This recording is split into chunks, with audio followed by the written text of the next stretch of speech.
It depends, actually. It depends of the actors. Some of them want to rehearse, and they want to read again and again the script, and I try to be available for them. And some of them, they just don't like to rehearse, which I understand as well, because it's very different to act with the camera, with the crew, the right costume, and they don't want to pretend to act before acting. So I can understand.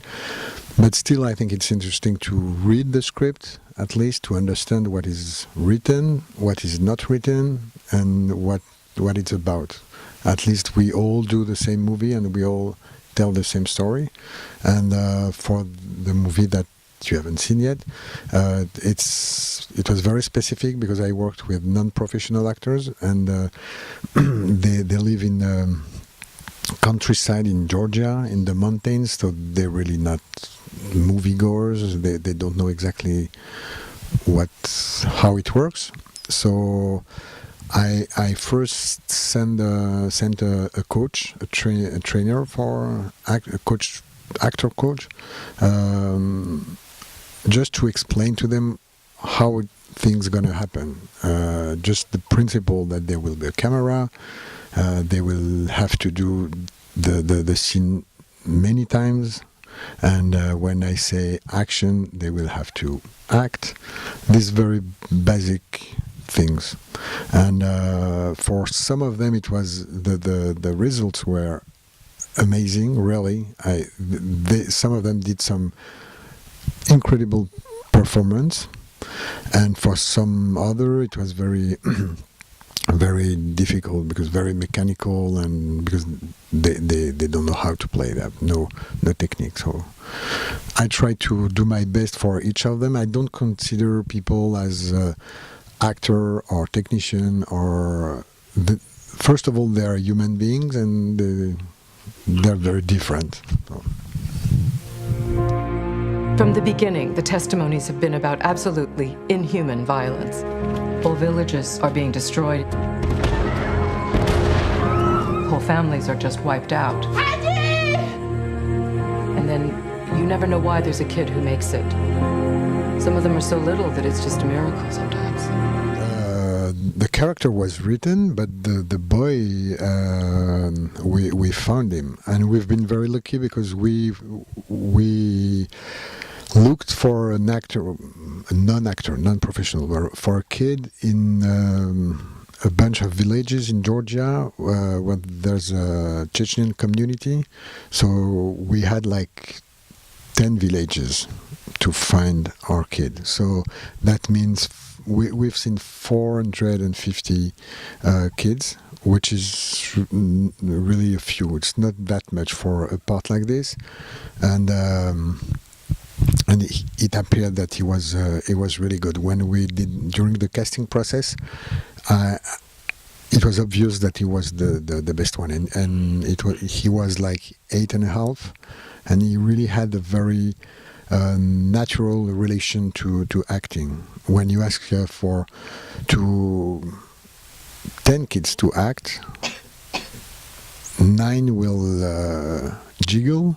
They will be nervous, they can't act, and 10 is not enough to say what I am going to say. But and most of them, the one who try to act, usually they pretend they're doing something. They're not just doing it. And for example, if I ask them, when I asked them to cry, they were pretending to cry and showing me that they were crying, and he was just crying. So this is the perfect actor.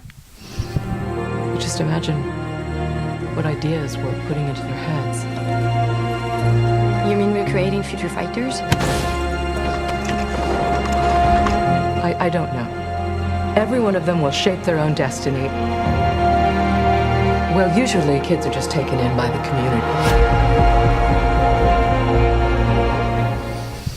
Well, at first I wanted to do something about Chechnya because I met some people, and I made a documentary about Rwanda, the genocide in Rwanda, and I met some people, some students from difficult countries and some Chechen, and I was really shocked by what they had been through and how people were seeing them.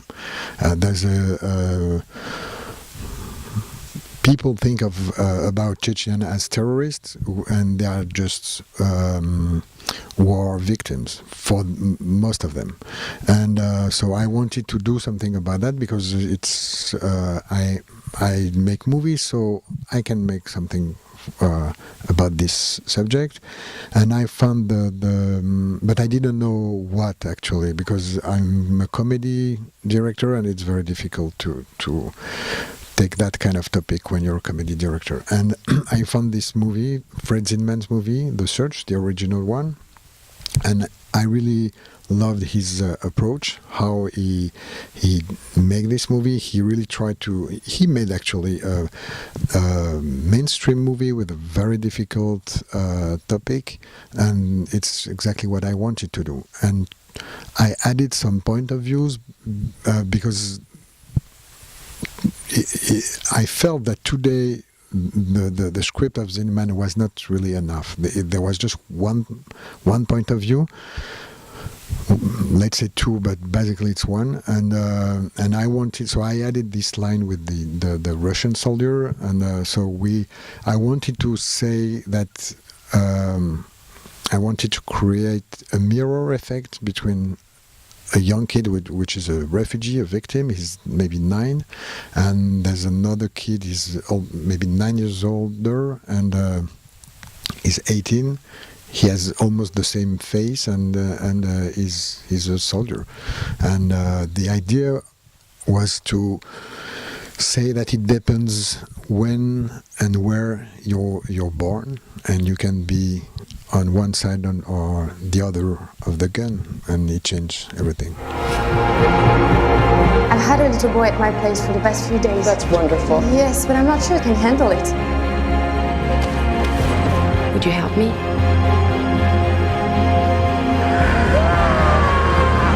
Значит, ты хочешь воевать? Ты за кого себя принимаешь? За героя, да? Заткни свою пасть! Well, speaking of non-politically correct, I mean, you have Will Ferrell here. You have some people who are very, very they have some bad humor, and they are much more. They go further than we do. I screened I mean, I think you refer to the OSS 117 movie.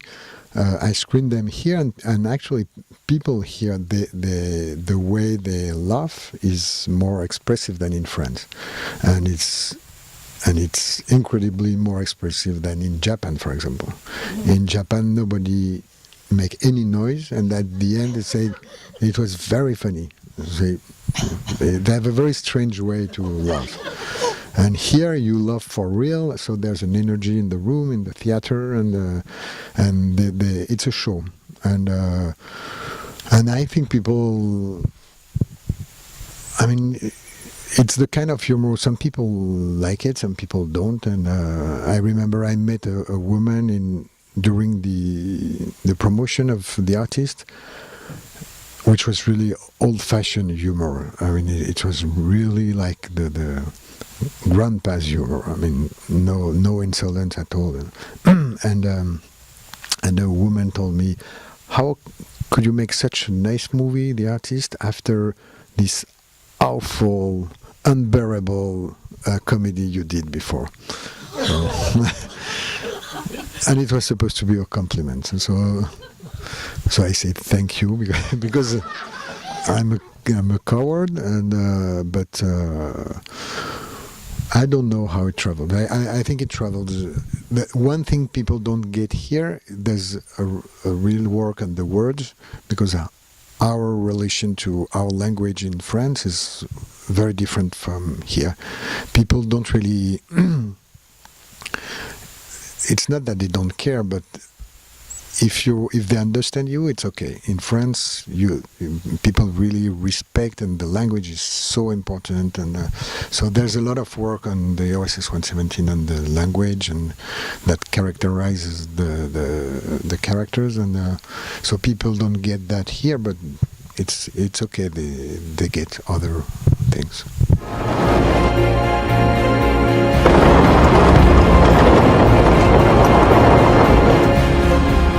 The Russian army is doing nothing more than sowing trauma that won't go away for several generations if Europe doesn't intervene quickly, at least to show the Chechen people that the world hasn't forgotten about them. No, it was not I really wanted to talk about this subject. That's what led me. I didn't want to wonder what I'm going to do after such an unpredictable and amazing success. So before to do The Artist, I had these two movies in mind, the Artist and The Search. And The Artist was not easy to finance, but The Search was harder, more difficult. So I chose the Artist. And thanks to the success, I could make it. So, but there was no calculation what I'm going to do. I don't want to do anyway. Any movie would be different than The Artist, because the reality is The Artist is different. So after that, it was obvious that I will do something different from The Artist, and I did the movie I really wanted to do, and that's it.